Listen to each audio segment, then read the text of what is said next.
सबका मालिक एक है। देवीदास को बचा लो, वो आपका सच्चा मुरीद है बाबा। आज तुम अपने इम्तिहान में सफल हुए सरफुद्दीन।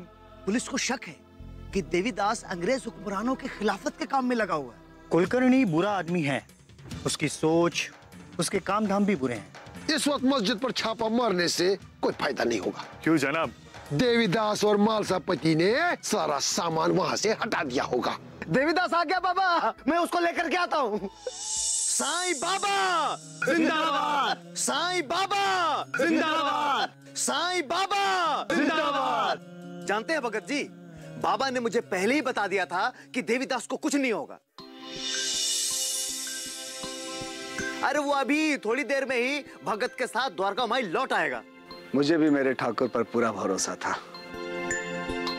पर आज मेरा विश्वास थोड़ा डगमगा गया था। एक बार तो मुझे लगा जैसे तुमने द्वारका माई आकर देवा को कुछ बताया ही नहीं है। हंस क्यों रहे हो? हंसू नहीं तो क्या करूं भगत जी। जानते हैं, जब मैंने बाबा को बताया कि भगत मालसा पति ने मुझे सारी बातें आपको बताने के लिए भेजा है, तो फिर उन्होंने मुझे क्या कहा? क्या कहा? उन्होंने कहा, सरफू, तुम्हारे साईं को द्वारका माई मस्जिद में बैठे बैठे सारी दुनिया की खबर होती। तुम्हारे खंडोबा मंदिर से निकलते ही कुलकर्णी अपने दल बल के साथ वहां पहुंच गया। पहुंचा ही नहीं, वो तो दरोगा को भड़का भी रहा था। मुझे लगता है कि ये सब में कुलकर्णी का ही हाथ है,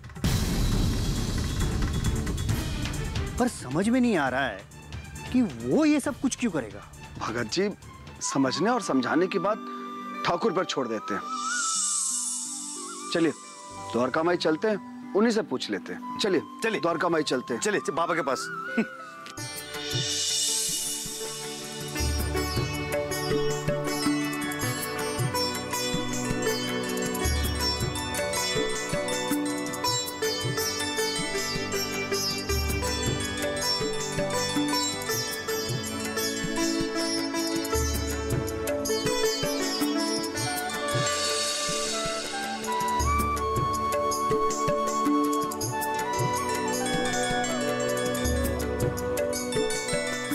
ठाकुर, आपका कोटि कोटि धन्यवाद। आपने आज फिर बचा लिया मुझे। मैंने नहीं देवीदास, तुझे इस द्वारका माई ने बचाया है। ये द्वारका माई बहुत ही करामती है। जो एक बार सद्भावना से इसकी सीढ़ियों को चढ़ लेता है, उसे जीवन में कभी भी किसी भी झंझट में नहीं पड़ने देती।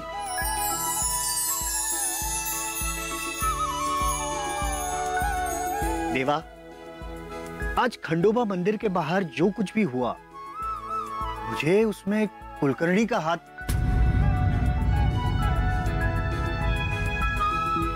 जो बीत गई सो बात गई, अब बीती की नहीं, आगे की सोचनी है महलसा। बाबा, एक बात पूछूं, आप नाराज तो नहीं होंगे? मैं तो कभी नाराज नहीं होता सरफू। क्यों महलसा? मुंह देखी तो मैं कह नहीं पाता, पर नाराज तो आप होते हैं देवा। पर तभी जब हम पापियों के किसी पाप को उतारना हो। बाबा, कई बार आप हमारा इम्तिहान लेने के लिए भी नाराज हो जाते हैं। आप तू तो बड़ा समझदार हो गया है सरफू। बता क्या कहना है? आज तुझ पे नाराज नहीं होऊंगा। बात क्या है बाबा? कुलकर्णी का नाम आते ही आप हमेशा रोक क्यों देते? आप उसे सजा क्यों नहीं देते, ये बताइए। पहली बात तो ये कि कुलकर्णी भाव तुमसे आयु और पद दोनों में बड़े हैं।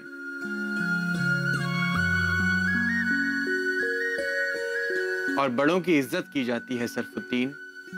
और दूसरी बात ये कि कुलकर्णी भाव मेरी सजा के अधिकारी नहीं है। और वो ही क्यों? कोई भी किसी की सजा का अधिकारी नहीं होता, क्योंकि सजा कभी किसी को सुधार ही नहीं सकती। बचपन में जब माँ बाप अपने बच्चों को दंड देते हैं तब वे गलत करते हैं। विद्यालय में जब शिक्षक अपने विद्यार्थियों को पीटता है तो वो भी गलत करता है। बचपन के आघातों से पीड़ित बच्चा बड़ा होकर बागी और समाज के लिए खतरा बन जाता है। इस संसार में आज तक कोई भी इंसान कभी किसी सजा से नहीं सुधरा है। हाँ, पाप का बोध और गलती का एहसास हर सजा पे भारी है। वो मनुष्य को प्रायश्चित की ओर ढकेल देता है, जहां उसके सुधरने की 100% संभावना छुपी होती है। इसलिए किसी को सजा देने से बेहतर है कि तुम उसे उसकी गलती का एहसास करवाओ।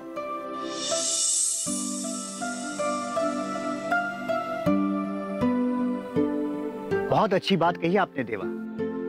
पर देवा, आज भगत जी, आपने संध्या आरती के बाद प्रसाद तो जरूर जीमा होगा, तो जरा इस देवीदास पर भी रहम करिए। सुबह से कुछ नहीं खाया इसने।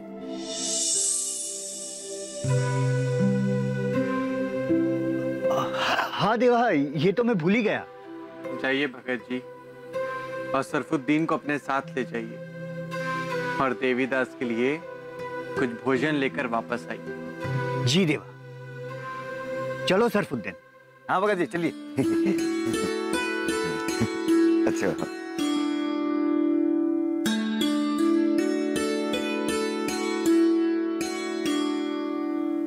देवीदास, मैं तुमसे अकेले में कुछ बात करना चाहता था। मेरी समझ में नहीं आ रहा कि पुलिस को तुम्हारी सूचना दी किसने। शिरडी में तो तुम्हारे बारे में जानने वाला मैं अकेला हूं। तुम्हारे दल के लोग तो तुम्हारे विरुद्ध बोलेंगे नहीं। पुलिस के कान किसने भरे? शिरडी के पुलिस पाटिल कुलकर्णी ने। और कुलकर्णी को सपना आया होगा कि देवीदास अपने कुर्ते की जेब में बंदूक रख के घूमता है। हवा ने उसके कान में फुसफुसा कर कह दिया होगा कि देवीदास मातृभूमि का रक्षक है। सच सच बताओ देवीदास, बात क्या है? मैं समझ गया ठाकुर। आपने पाप बोध और गलती का एहसास कराने के लिए उपदेश क्यों दिया? क्या सोच रहे हो देवीदास? तुमने मेरे प्रश्न का उत्तर नहीं दिया। ठाकुर, आज दोपहर में छब्बू राव से मेरी मुलाकात हुई थी। किसी से मुलाकात के कारण इतना बड़ा वाकया नहीं घट सकता देवीदास। मुझे पूरी बात बताओ। ठाकुर, दोपहर में अपने दल के लोगों से मिलने के लिए मैं राहता जा रहा था। आज एक गुप्त मंत्रणा थी। द्वारका माई से निकलकर सबसे पहले मैं खंडोबा मंदिर गया। भगत जी से संध्या को द्वारका माई साथ साथ चलने की बात कहकर राहता के लिए निकल ही रहा था, तभी एक पुकार सुनाई दी। भाऊ, नमस्कार भाऊ। नमस्कार जी। आपको देखकर बहुत अच्छा लगा। मुझे भी आपसे मिलकर खुशी हुई। आप यहाँ खंडोबा मंदिर में क्या कर रहे थे?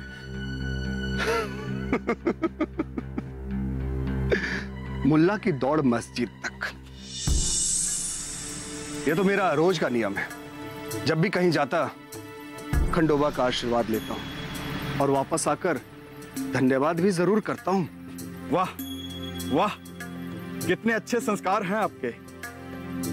पर मुझे अभी तक आपका नाम नहीं मालूम। जी, देवीदास। और मुझे छबुराव कहते हैं। रास्ता देखकर लगता है कि आप राहता जा रहे हैं। जी, फिर तो राह और आसान हो जाएगी। मैं भी राहता के लिए ही निकला हूं। वाकई?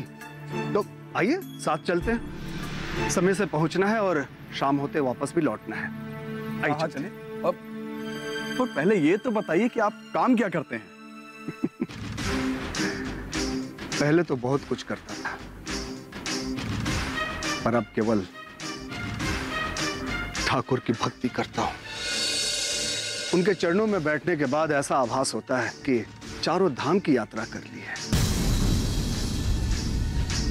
तो नट्टू का अनुमान गलत नहीं था। ये सचमुच डाकू है। कुर्ते की जेब में तमंचा रखता है, पर पक्का प्रमाण पाने के लिए मुझे इसका तमंचा बाहर निकलवाना होगा। ठाकुर, मतलब वो मस्जिद वाला फकीर।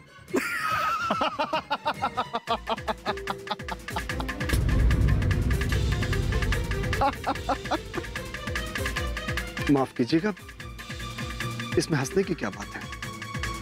उस ढोंगी पाखंडी फरेबी फकीर के चरणों में आपको चारों धामों का आभास होता है। इससे ज्यादा हंसने वाली मैंने कभी बात ही नहीं सुनी। मैंने तो सुना है कि वो फरेबी कुछ अच्छे काम नहीं करता। साईं, साईं, साईं, माफ कीजिएगा, मैं अपने ठाकुर के बारे में एक शब्द भी बुरा नहीं सुन सकता। फिलहाल मुझे रात जाने में देरी हो रही है। मैं आपसे फिर कभी भेंट करूंगा। अरे सुनिए सुनिए सुनिए, छोटे छोटे बच्चों की तरह रूठते हैं आप। हम साथ साथ ही रहता जा रहे हैं। मुझे लगता है शायद आप उस फकीर के बारे में ज्यादा नहीं जानते, इसीलिए ऐसी बात कह रहे हैं। कहीं बाहर से शिरडी में आए हैं ना आप?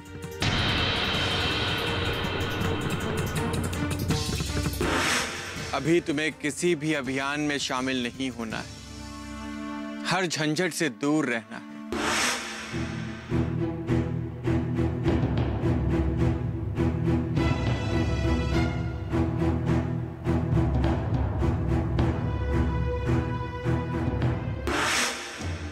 मेरे बार बार मना करने पर भी वो आपको अपशब्द कहता रहा, आप पर गंदे और घटिया आरोप लगाता रहा। पर मुझे तो उसके अपशब्द नहीं लगे, ना ही उसके बेबुनियाद आरोपों ने मुझे छुआ। खैर छोड़ो, फिर बताओ आगे क्या हुआ? फिर उसने मुझे चेतावनी देते हुए कहा,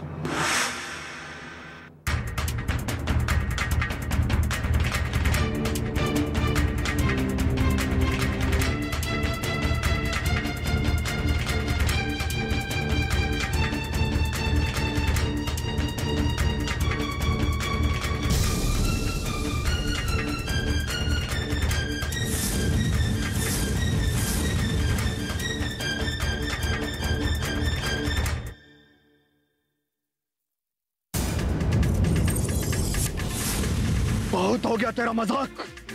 मैं अपने ठाकुर के बारे में एक शब्द भी बुरा नहीं सुन सकता। एक साधारण गांव वाले की जेब में तमंचा देखकर कोई भी समझ जाएगा कि ये कोई बहरूपिया है। राम जी भला करेंगे।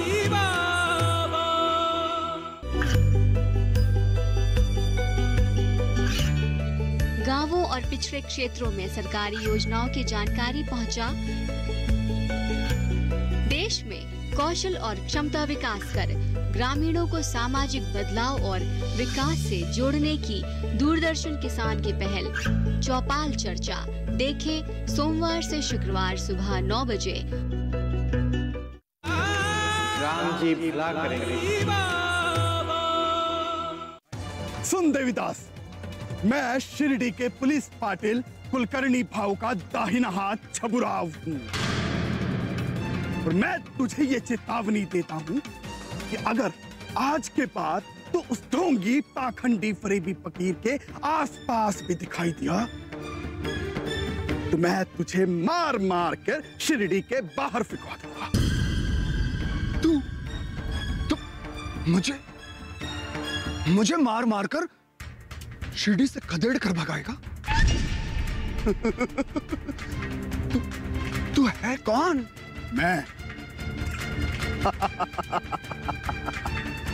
मैं शिरडी का बाप हूं। शिरडी में अगर पत्ता भी खड़कता है तो मेरी इजाजत से। कान खोल के सुन ले देवीदास, अगर तुझे शिरडी में रहना है तो मेरा हुक्म बजाना होगा और उस फरेबी फकीर से दूरी बनाकर रखनी होगी। नहीं तो तेरे मुंह पर कालिक फुटवाकर, तेरे सर पर उस्तरा फिरवाकर, तुझे गधे के ऊपर बिठाकर चप्पल से मार मार कर सारी शिरडी में घुमाऊंगा और शिरडी के बाहर फेंकवा दूंगा।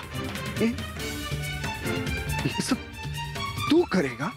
हाँ, मैं करूंगा, क्योंकि उस जादूगर से दूर रहने में ही तेरी भलाई है देवीदास। वो जादूगर बहुत बुरा आदमी है, राक्षस है, राक्षस। धर्म के बंधन और जात पात के भेदभाव को मिटाने आया है वो फकीर। और एक दिन उस फकीर की सवारी मैंने गधे पर पूरी शिरडी में ना निकाली।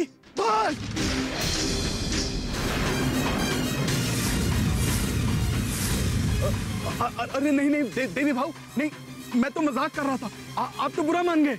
बहुत हो गया तेरा मजाक। मैं अपने ठाकुर के बारे में एक शब्द भी बुरा नहीं सुन सकता। मेरे ठाकुर साक्षात परमेश्वर है, परमेश्वर। और सुन छबुराव, अब तू मेरे साथ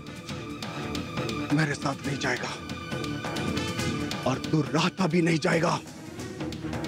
भाग, अगर अपनी जान बचाना चाहता है तो भाग, भाग, नहीं तो यह चिपका दूंगा।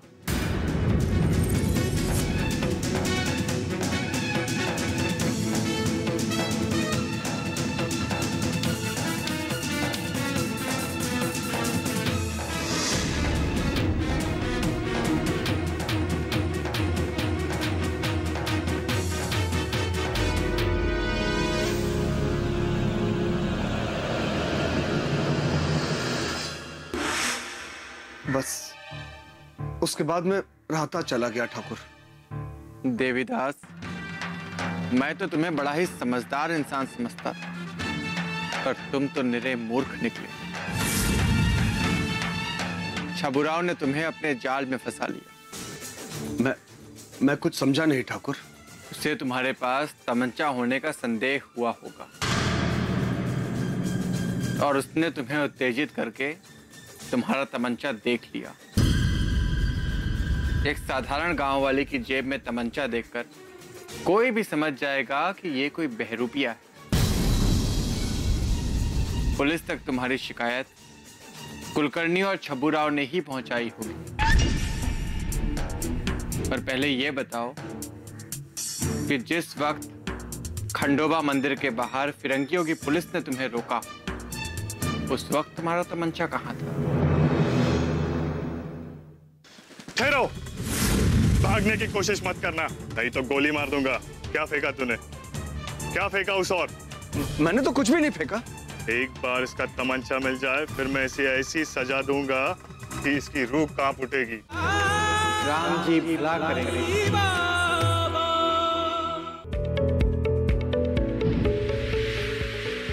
खुशहाल होंगे खेत, पशु रहेंगे स्वस्थ, सरकारी स्कीम का होगा लाभ, जब एक्सपर्ट्स का मिलेगा साथ, आपके सवाल विशेषज्ञों के जवाब, सिर्फ एक फोन कॉल की दूरी पर। देखिए किसानों का अपना प्रोग्राम हेलो किसान, सोमवार से शुक्रवार शाम 6 बजे से सिर्फ दूरदर्शन किसान पर। राम जी भला करेंगे। आज आपने फिर से बचा लिया ठाकुर। मैं राहता से लौटते वक्त जब खंडोबा मंदिर की ओर जा रहा था तो पुलिस ने मुझे रुकने की चेतावनी दी। मैं घबरा गया, तभी आपका स्मरण किया और मुझे ऐसा लगा कि आप कह रहे हैं कि तमंचा फेंक दो। आपकी आज्ञा मानकर मैंने फुर्ती से तमंचा फेंक दिया। इसी बीच गश्ती दल मेरे पास आ गया। और अब तुम्हारा तमंचा कहाँ है? वही तो समझ में नहीं आ रहा ठाकुर। जिस जगह मैंने अपना तमंचा फेंका वहां पर पुलिस ने भी देर तक खोजबीन की, पर उन्हें तमंचा नहीं मिला। इसी वजह से वो मुझे छोड़ दिए। इस बात का मुझे भी आश्चर्य हुआ कि आखिर मेरा तमंचा गया कहां वहां से। क्षमा करना ठाकुर, एक बार मैं फिर से वहां खोज कर आता हूं। ठहरो देवीदास, कहीं भी जाने की आवश्यकता नहीं।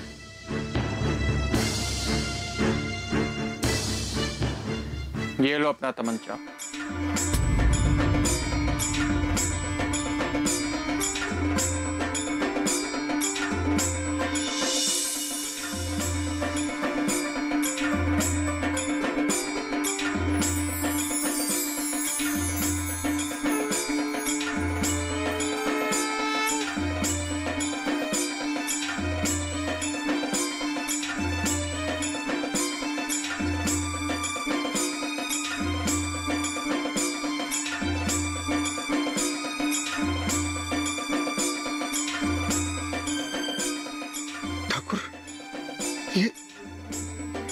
ये तमंचा आपके पास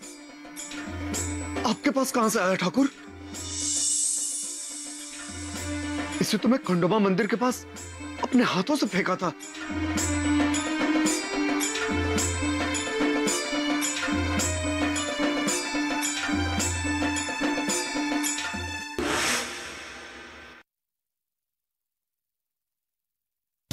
मैं तुम्हें बोल रहा हूँ आज तो उन्हें छोड़ना ही नहीं है बिल्कुल भी, कुछ भी हो जाए, ठीक है? हाँ। ये फिरंगियों की पुलिस मेरी ओर क्यों आ रही है? लगता है इन्हें मुझ पर शक हो गया है। नहीं, अब मैं भाग नहीं सकता। मैं क्या करूं? कुछ समझ में नहीं आ रहा है। ठाकुर मेरी रक्षा करना, मुझे इस विपत्ति से बचा लो ठाकुर। हाँ बैल मुझे मार, इस विपत्ति को तुमने ही खुद निमंत्रण दिया है देवीदास।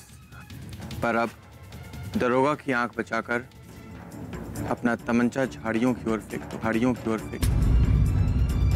जो आ गया ठाकुर।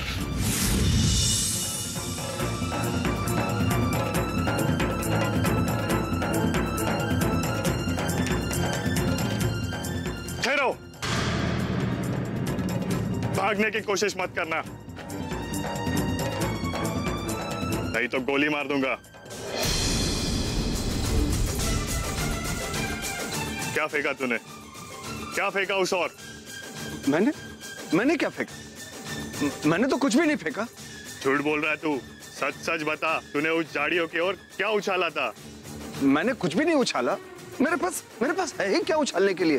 फिर झूठ बोल रहा है तू, मैंने तुझे खुद अपने आंखों से देखा है वहां पे कुछ फेंकते हुए। हवलदार।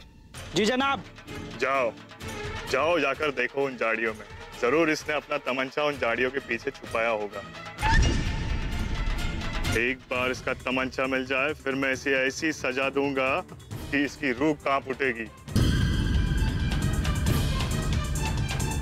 जाओ। जी जनाब, जी जनाब।